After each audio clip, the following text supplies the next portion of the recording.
ministro do Supremo Alexandre de Moraes arquivou o inquérito contra o ex-deputado federal. O procedimento foi aberto por Moraes para apurar mais de 30 supostas violações de Silveira à tornozeleira eletrônica. Vocês se lembram? Em 2022, o inquérito chegou a ser prorrogado por mais de 60 dias.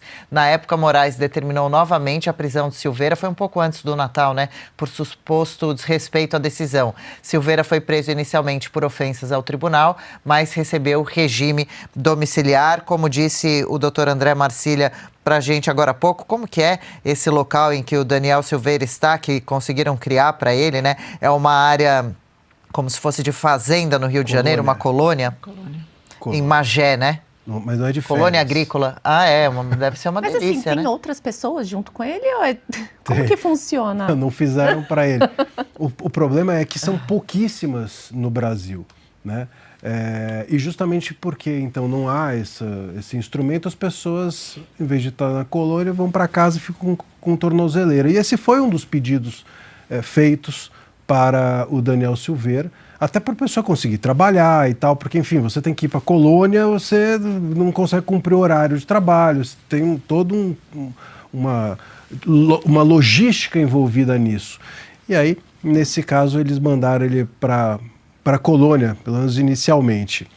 Isso é um absurdo, ninguém mais vai para a colônia, pouquíssimas são as pessoas, pouquíssimos são os locais, mas a intenção do STF é punir, né? É criar um constrangimento ao Daniel Silveira e não jamais ressocializá-lo. Que eventualmente, depois que esse pesadelo na vida do Daniel Silveira acabar, ele pode ser indenizado por tudo isso que está acontecendo com ele?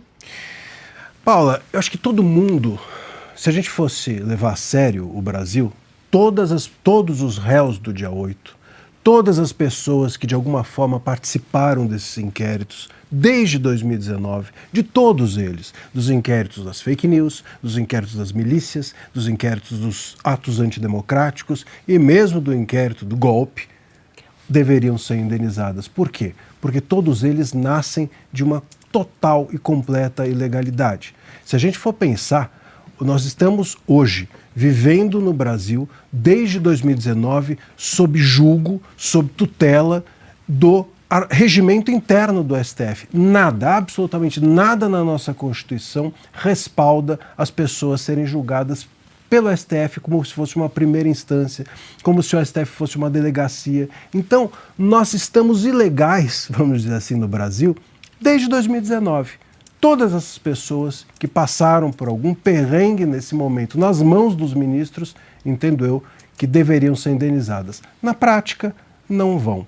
E se forem, vão depois, provavelmente, de já não estarem aqui. Mesmo assim, não pagam o sofrimento. Não estarem mais aqui, né? Eu sou uma pessoa eu não estou mais aqui. Eu acredito que a gente ainda vai ter um Senado que vai permitir, primeiro, que essas arbitrariedades sejam punidas, porque o que precisa é que esse judiciário seja punido e que, de fato, essas pessoas lesadas sejam ressarcidas. Vamos torcer. Mas a minha pergunta para você é a seguinte: tem mais uma barbaridade do STF, agora Flávio Dino, né? Ontem ele simplesmente foi falar sobre o judiciário e no meio ali deu uma indicação de uma vice para o governador do Maranhão. Veja bem, Marcília, isso até onde eu sei é vedado pela nossa Constituição e deveria resultar, se o Brasil fosse sério, no impeachment do ministro. Vamos ver o vídeo aqui para você comentar um pouco? A gente tem o vídeo aí, Lili? Política com seriedade. Então, uma alegria te ver, Felipe, e em nome dessa amizade eu quero te dar uma sugestão. Põe a Tereza de vice-governadora, que vai ficar imbatível, que a mulher é popular, viu? Foi o que eu pude ver aqui.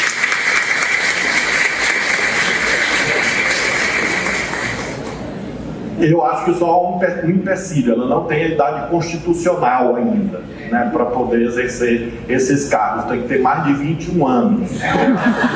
E quando vocês aplaudiram o Arnaldo, eu disse Camarão é ele é o cara. Aí vocês aplaudiram mais a Tereza. Marcília, ele tá se sentindo pinto no lixo, né? Você vê ali que coisa? Um ministro do STF, Marcília. Ele é debochado, inclusive, né? 21 anos, dizendo que a moça é jovem e tal. E o engraçado é que agora tudo quanto é bobagem vira aula magna, né? É uma aula magna. Eles conseguiram vulgarizar a aula magna. Eu tenho chamado até de aula magda. Magda. Os mais antigos vão Feriado de comédia, né? Exatamente. Sai de baixo. E ainda um curso de direito, salvo engano, sobre harmonia entre os poderes. Né? Então, quer dizer, é tudo ironia. Errado. Mas assim, vamos ser sinceros, eles são especialistas nisso, né? Em ter harmonia entre o executivo e o judiciário. E com o Congresso também, né, gente? Vamos combinar aqui. Agora, se a gente fosse sério, como você disse, Marina, a gente tinha que punir, sim, o Dino.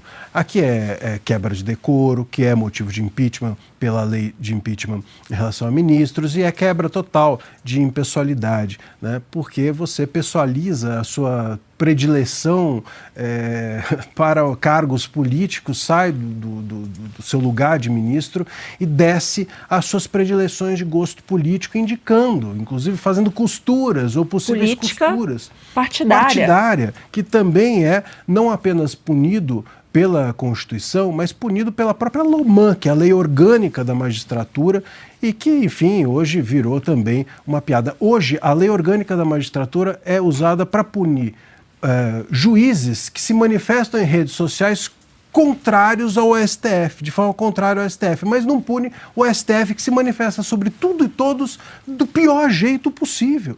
Então isso é totalmente absurdo, é totalmente indevido, isso poderia não só resultar em impeachment, mas isso poderia resultar até mesmo em responsabilização por eventuais crimes, né? Porque isso resvala até na própria improbidade administrativa se a gente for avaliar isso de forma mais criteriosa.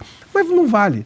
Nada que vale para nós, vale para os ministros. Eles estão acima da lei. Eles estão acima da lei e a lei não é parâmetro para eles nos julgar. Não é ótimo? São deuses. Isso é ditadura, né? Até onde sabemos, acima da lei, quando vale assim, é só ditadura.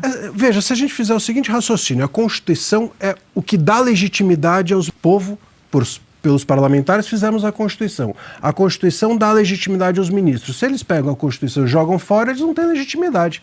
Então, é uma espécie de tirania, podemos chamar isso de ditadura.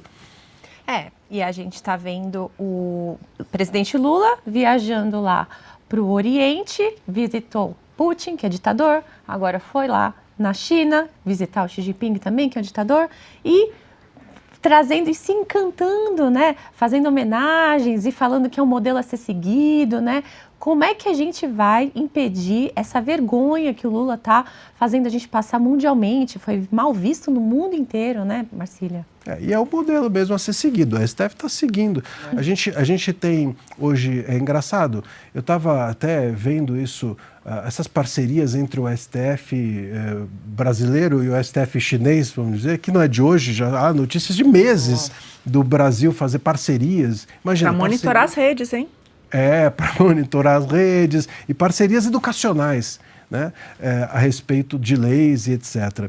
E até eu vi o Fachin mencionando que, o Barroso, agora não me recordo qual dos dois, mas mencionando que a legislação chinesa ela tem evoluído bastante no sentido de se tornar mais humanitária.